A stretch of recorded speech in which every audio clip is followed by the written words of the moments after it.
Друзья, всем миробашечки! Мы находимся в Турции, в городе Мармарис, и мы провели великолепный сезон в этом году в этой прекрасной стране. Много ходили, много смотрели. Сейчас наша лодка находится на зимнем хранении в Стамбуле, и мы решили вернуться и показать вам ключевые места, стоянки, поговорить с экспертами. Думаю, будет круто. Погнали!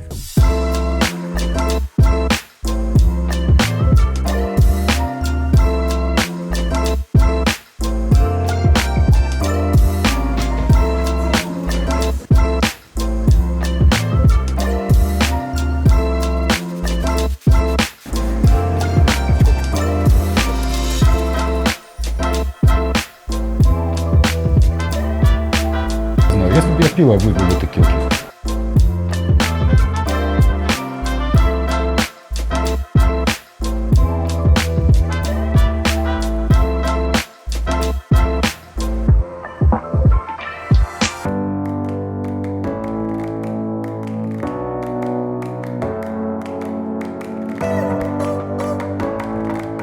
Первый раз я оказался в Мармарисе в 2018 году. Я тогда только делал первые шаги в яхтинге свои и продавал свою первую моторную яхту. Она была куплена на острове Кипр, и мы перешли сначала в город Каш. Из Каша переходили в Мармарис. Это уже была первая половина декабря, пасмурная погода, лил дождь, было облачно. И когда мы заходили в Мармарис, мы оказались в Нецл-Марине. И тогда я первый раз был приятно шокирован количеством мачт, количеством яхт в яхт-клубе. И, естественно, меня это поразило, какой-то отпечаток оставило.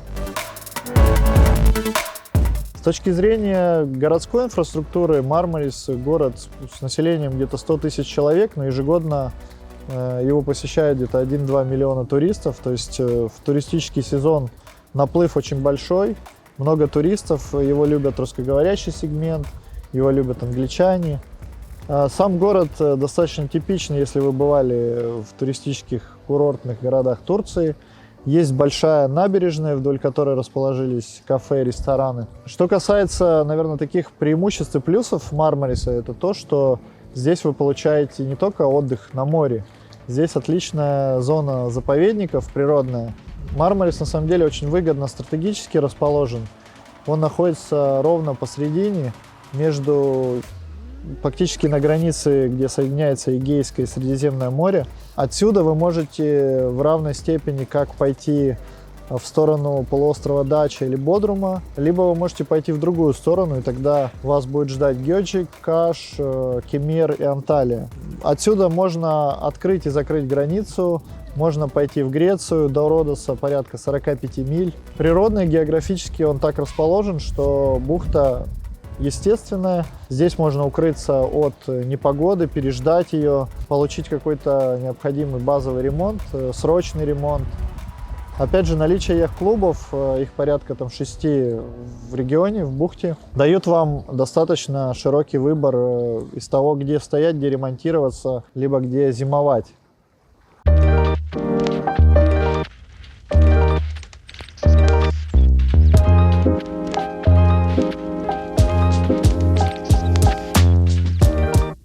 Давайте поговорим про жемчужину Мармариса, Нецл-Марину. Многие называют ее основной мариной Мармариса. Также другое название — Порт Мармарис. На самом деле марина достаточно большая, она вмещает до 700 яхт на воде. По соотношению парус-моторки, наверное, 70/30 в пользу паруса. Очень много стоит чартерного флота.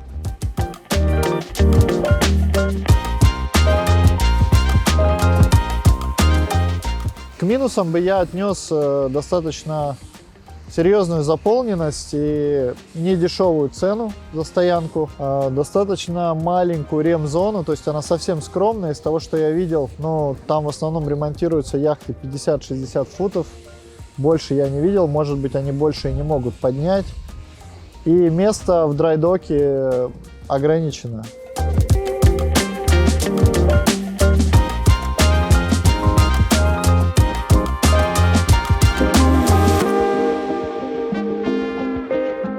Поэтому, подводя итог по Нецл-Марине, я бы сказал, что если вы приезжаете в Мармарис за тусовкой, то вам, наверное, сюда. Удобство городской инфраструктуры, близость к ресторанам, кафе и к Бар-стрит. Если вы ищете уединенный отдых, либо пришли на зимнюю стоянку, на ремонт, я бы, наверное, не рекомендовал это место.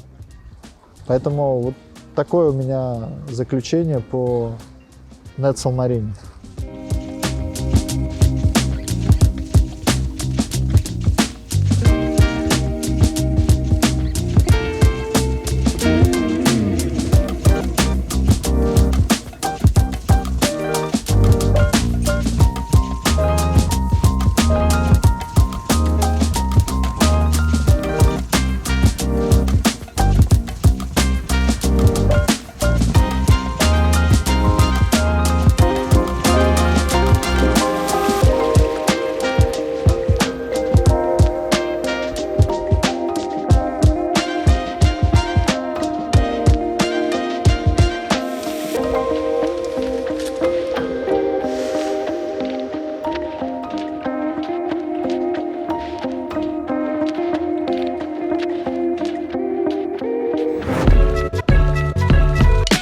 Следующая у нас в списке Альбатрос Марина. Она расположена в 2 километрах всего от города. Вмещает 44 лодки на воде и плюс еще может вместить до 150 лодок на суше. Здесь сейчас идут строительные работы, расширение. И она подойдет тем, кто хочет либо на зиму лодку оставить, либо у кого ограничен бюджет. Третьим номером в списке у нас идет Джоя Дель Мар. Очень уютное место. Ваши дети и жены наверняка оценят эту марину по достоинству. Она небольшая, всего 60 мест на воде. Капитаны высоко ценят Джоя Дель Мар, потому что здесь невысокая цена за стоянку, порядка 2000 за 50 футов. И это достаточно безопасное место.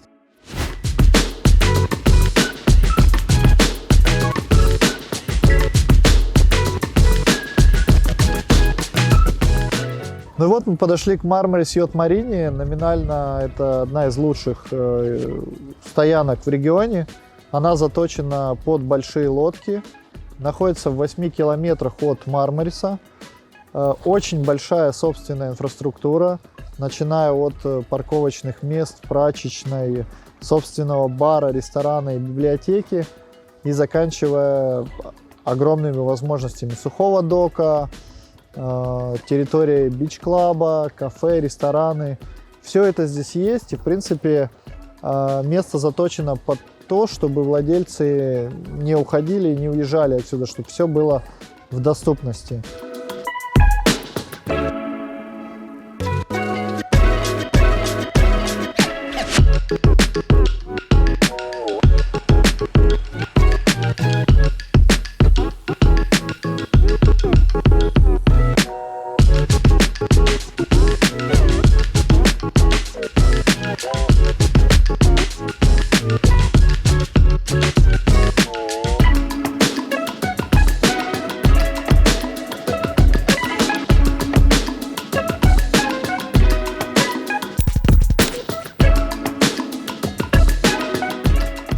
Мармарис Йот Марина классное место, но подробно о ней нам расскажет капитан Женя, с которым мы ходили по Турции в прошлом сезоне.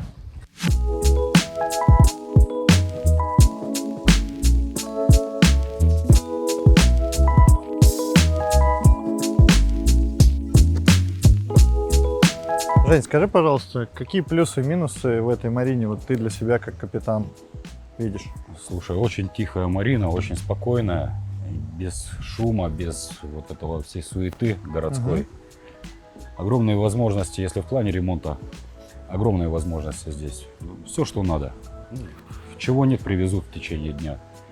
Сколько занимает дорога отсюда до центра Мармариса? Сколько стоит? Минут 15 вообще такси лояльных денег стоит. Если альтернативу такси, то автобусы, пожалуйста, ходят постоянно. Сколько автобус стоит? 17 лир, насколько помню. Я понял. Подскажи, пожалуйста, что здесь по условиям подъема, по электричеству, по воде? Ну, подъем заранее осуществляется. Заявка за 15 дней, насколько информировал офис меня. Вот. Цены, стандартные цены по электричеству, по воде. То есть 65, насколько я помню, 65 центов, евроцентов стоит киловатт электричества, Да, и тонна воды стоит 10 евро. 10 евро, да. 10 евро. Что здесь с маринерами, с шумом, с русскоговорящим персоналом? Есть ли ребята, которые помогают тебе адаптироваться? Там? Русскоговорящих, Николай, здесь очень много. Да. В основном капитаны, команды. Ага. В офисе работает девочка, помогает нам частенько, вот как раз в администрации, с кем можно. Как ее зовут, помнишь? Ули. Ули. Она из Казахстана. Да. Да, окей. Вот решаем вопросы через нее административные. Угу. А мастера, ну даже не мастера, а руководители мастеров общаются на турецком, на английском, а некоторые чуть-чуть и на русском, на ломаном. Угу. Ну, я бы сказал так, англо-турецкий язык вот, местный. Дальше смотри. Вопрос по ремонту. Вот ты в зимнее время сейчас находишься на работе, тебе платится зарплата. Какие задачи перед тобой ставит владелец лодки? Ну, первая моя задача это стандартное, это управление лодки Угу. и безопасность лодки. Угу. Это в сезон, правильно? И в сезон, и сейчас. Вот Да. сейчас что случись, смерч. Что думаешь, я буду смотреть, как смерч сюда летит? По газам и отсюда быстрее. Так. Вот, то есть, ну, обеспечиваю безопасность лодки, как и есть. Угу. Также, разумеется, посильное поддержание судна в исправном состоянии. Угу. Ну, помывка это не считается. То есть помывка это красота. Мелочевка всегда присутствует. Там, где-то герметик отошел, где-то там болтик открутился. Такого полно. Но там, где один болтик открутился, там потянет целую цепочку. А вот Всё по обнаруживается. списку работ конкретно, вот я знаю, что у тебя большая работа по тику предстоит. Это Правильно? уже будет ремонт на суше. На Это суше. как раз будет Да. контроль ремонта. Проходить, точнее, замены палубы. То, что на суше делается, это полировка, Угу. покраска антифолингом. Все должно быть сделано правильно, по технологиям, не быстро, там, за 2 дня. Угу. Конкретно зачищен корпус под антифолинг. Используются правильные температуры, влажность воздуха. Плюс покрывается он в несколько слоев. Все выдерживается по техкарте. Когда идет на отлип, краска, Угу. в общем, такие технологические процессы. Это все контролируется. Скажи, как ты ищешь здесь подрядчиков? И вот есть ряд компаний, кому доверять, куда идти, с кем работать, ценообразование, как это все узнавать человеку, который, ну, в регионе никогда не был. Я сейчас еще проверяю подрядчиков. Угу. Вот, так как я тоже недавно в этом регионе, недавно в этой марине, Угу. именно по отзывам. Больше по отзывам от капитанов, которые здесь находятся, Угу. от владельцев. Понравилось, не понравилось, какая репутация у людей. Большую роль играет репутация. Угу. То есть Желающих получить деньги за работу очень много, а качественно работу выполнять немногие могут. какие особенности работы с турецкими подрядчиками? То есть правильно я понимаю, что, во-первых, все хотят кэш, если не кэш, то это плюс 18%? Ну, разумеется, все зарабатывают. Да, все зарабатывают. Дальше, это, как правило, есть русскоговорящий посредник, который соединяет мастеров турецких и заказчика. И правильно? Как русскоговорящих есть и англоговорящие. Мгм. Общий язык всегда найти можно, но опять же все проверяется по репутации людей. Если он, пусть хоть на китайском говорит, если у него руки золотые, во-первых, к нему очередь будет стоять, это заранее Мгм. надо обговаривать, когда, в какое время, там, через месяц, через 2, через 3. Со стороны, вот в марине особенность такая, здесь есть компании, которые работают именно в марине, это их территория. Сторонних, если заводишь, ну это особенности турецких марин, заводишь сторонних мастеров, за них надо отдельно платить. Понятно. В марине здесь есть все нужные сервисы, от ремонта парусов, кончая ремонтом двигателей, навигации, всего корпусных работ. Попозже увидим, насколько много лодок здесь поднимается. На воде, насколько мне известно, около 1600 яхт Мгм. в этом году находится на данный момент. И на суше, ну, я думаю, несколько сотен уже. подъем идет регулярно, не останавливается ни на час. Смотри, ты упомянул, что ты прошел все побережье фактически в этом сезоне. Есть места, которые тебе особо запомнились? Ну, особо запомнились. Без Гёчика, Мармариса, Ялыковак, Марины тут никуда не деться. Очень понравился Айвалык как локация. Вот именно бухта. Может Ну, быть, Демарис? Демарис, ну, залив в отеле не был. Залив такой интересный, небольшой. Адакюй Марина – это самый удаленный яхт-клуб в Мармарисе, находится примерно в 10 километрах езды. Здесь есть стоянка как на берегу, так и на воде. Клуб делится на две части. Это сама Марина, также Кукс Клаб одноименный. Это отель бутикового формата, где вы можете поселиться, снять номер. Подойдет любителям тишины и спокойствия.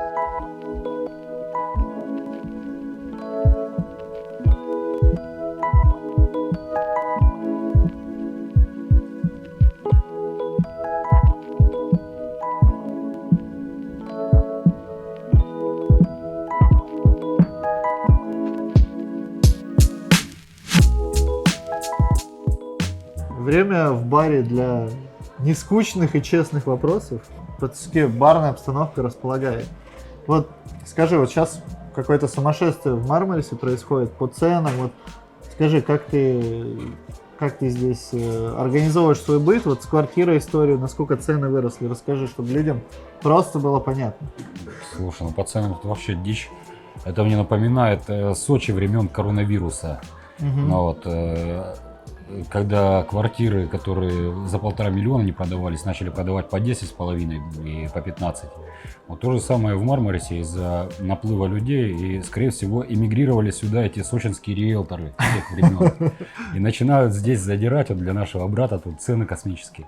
Слушай, ну в подтверждение твоей теории про Сочи я могу сказать, что мы встретили здесь с Женей на линии русскоязычную семью, которая владела недвижимостью, купленной за 8 миллионов и была продана за 40. То есть это подтверждение того, что какой-то бум ценообразования в Сочи был. И сейчас это все здесь повторяется. Да, сейчас это абсолютно. Вот. Ладно, наших еще цены не так сильно кусают, сколько кусают местных. Потому что средняя зарплата здесь 5000 лир. Но вот снять жилье от 8 тысяч лир плюс задаток и за полгода вперед заплатить, это неподъемная сумма. Порядка 50 тысяч лир, да, надо выдать? Ну, плюс депозиты, там, плюс все остальное, ну, 1070 станет. Ужас.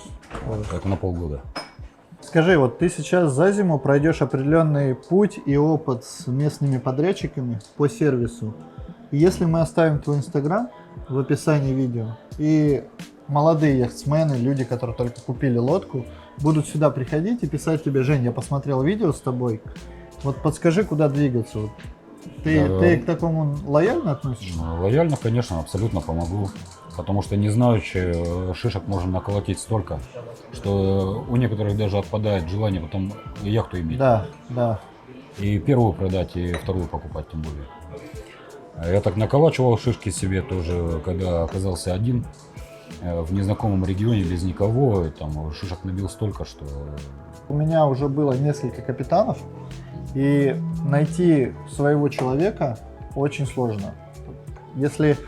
Я бы на самом деле хотел отдельно видео про это сделать, насколько там нюансов, как ты сложно притираешься к человеку, как его сложно найти, на стыке технических знаний и умения выстраивать общение с владельцем и с его семьей. Вот как ты считаешь, вот есть технический аспект работы твоей, есть человеческий. Вот какие пропорции, где нужно прибавить, а где нужно убавить, как действовать?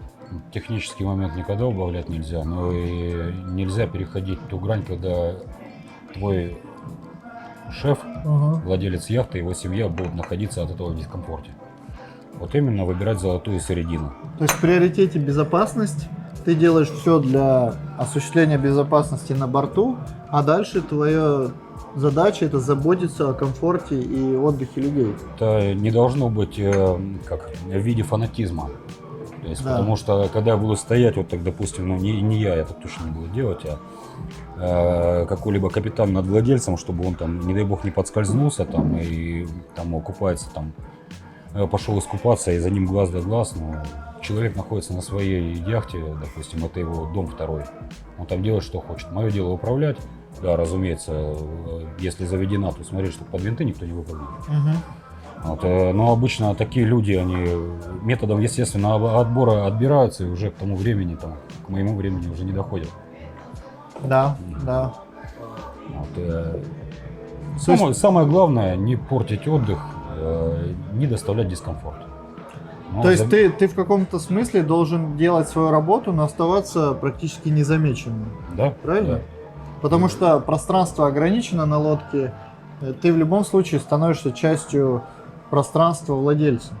И вот Да. чем ты, скажем так, будешь вести себя, как это сказать? Николай, ну вот у каждого есть свое место. Да. Вот, я там инструмент на лодке, допустим, такой же механизм, как и все. Угу. Владельцу лодка принадлежит, он отдыхает на ней. Да, если он захотел идти в море, где там ураган, цунами и все Он остальное, не прав. Он я не прав. скажу, Да. это гибель лодки, Да. гибель всех, гибель вас, мы никуда не пойдем.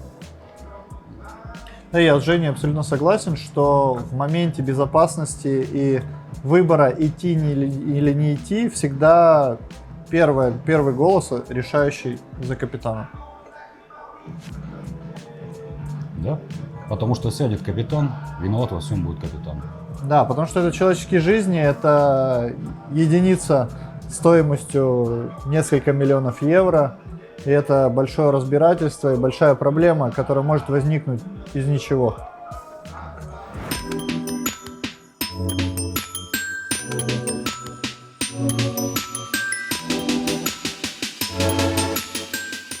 Друзья, ну вот мы и добрались и до Гёчика.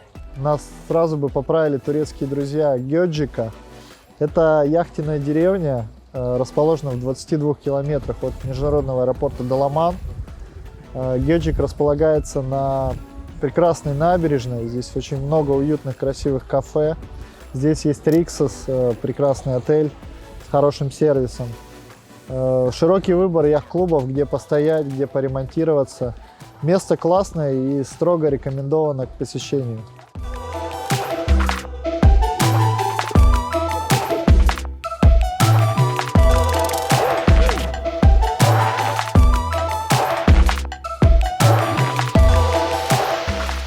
Отель Риксос, мой любимый в данном регионе, он занимает обширную собственную территорию.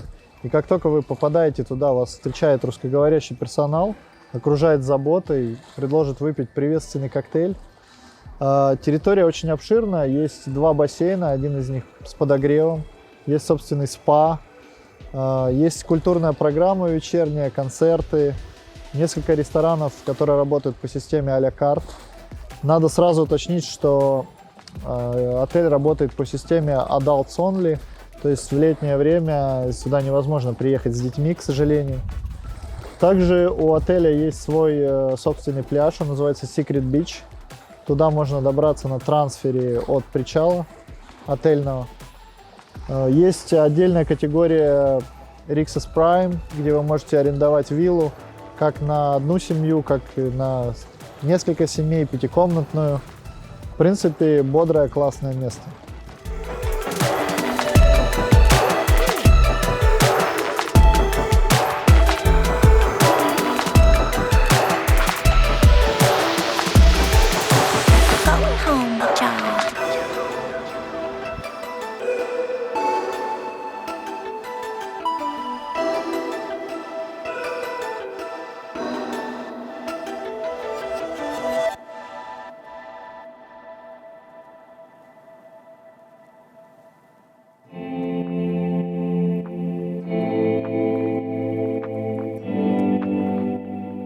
Следующее у нас по списку значимое место, которое обязательно нужно посетить, если ты двигаешься на яхте, либо задумаешься о покупке лодки в Турции. Это Гёчик.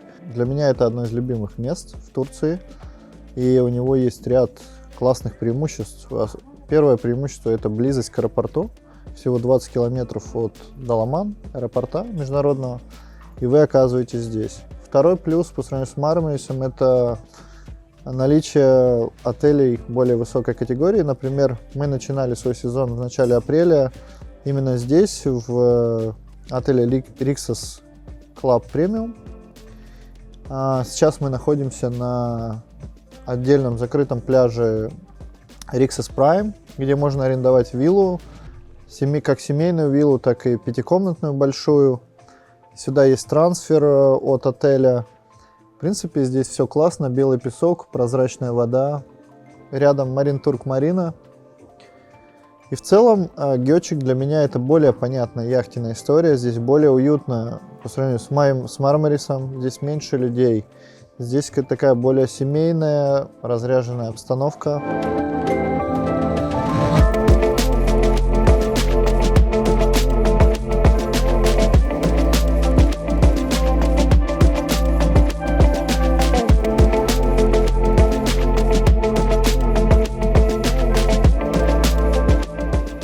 Exclusive Marina относится к сетке Marine Turk, и этот яхт-клуб в первую очередь подойдет тем, кто хочет уединения и удаленности.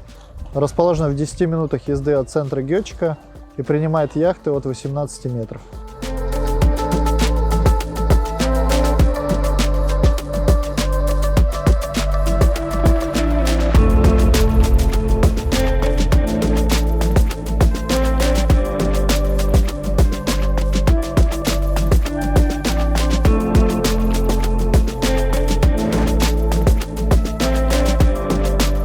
Порт Азур расположена в бухте Бонгус. Это совершенно недавно открывшийся яхт-клуб, который с самого начала решил играть по-крупному. И подтверждение этих слов говорит о том, что здесь стоит мега-яхта Flying Fox.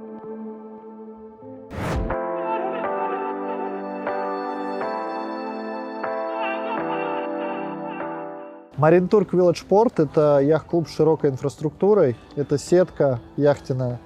Он расположен очень удобно напротив отеля Rixos, где вы можете провести несколько ночей. Также у него самая большая ремзона в регионе. Там можно оставить лодку на зимнее хранение, либо провести ремонтные работы.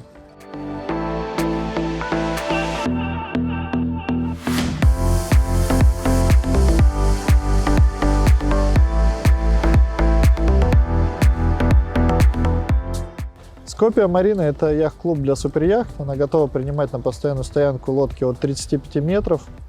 Находится в самом центре Гёчика, и буквально через минуту вы будете находиться в эпицентре тусовки и развлечений.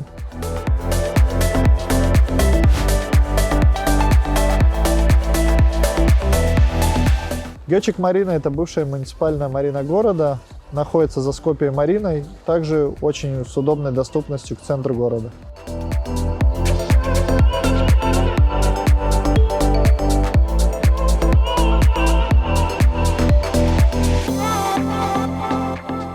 Завершает наш рейтинг Демарин. Это международная сетка яхт-клубов с обширной инфраструктурой и с великолепным сервисом. Яхт-клуб вмещает до 380 яхт на воде, имеет классный открытый бар, собственный пляж и, по моему мнению, может считаться одним из лучших яхт-клубов в регионе.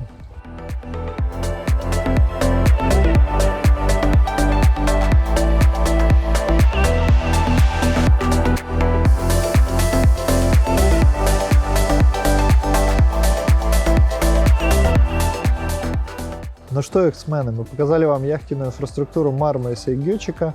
Надеюсь, вы нашли для себя что-то полезное в этом выпуске.